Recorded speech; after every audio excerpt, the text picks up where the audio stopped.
చిచ్చి, టెంపుల్కి వెళ్తున్నావా? ప్రతి ఆదివారం మేము టెంపుల్కి వెళ్తాం. గుడిలో ఉండేది నిజమైన దేవుళ్ళు కాదు, సైతాన్లు. సైతాన్లా? అవును. మరి మా ఇంట్లో కూడా దేవుడి పటాలున్నాయి.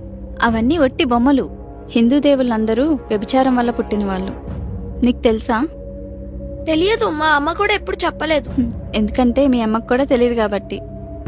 శ్రీకృష్ణుడు ఎన్ని పెళ్లిళ్ళు చేసుకున్నాడో తెలుసా? రాముడు భార్యని అడవిలో వదిలేశాడు.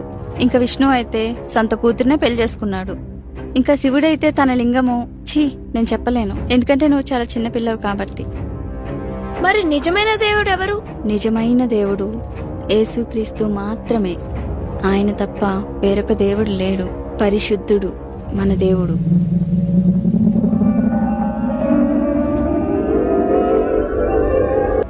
ఇదిగో బైబిల్లోని దేవుని వాగ్దానం. ఆయన్ని దేవునిగా నమ్మకపోతే నిత్య నరకంలో పడేస్తాడు. పాస్టర్ గారికి యేసుక్రీస్తు దర్శనమైండు. నీ గురించి ప్రార్థనలో పెట్టమన్నారు. దేవుడు ఆయన కార్యం కొరకు నిన్ను వాడుకోమన్నారు. నీ జీవితాన్ని దేవుడి కొరకు ఇచ్చేస్తావా?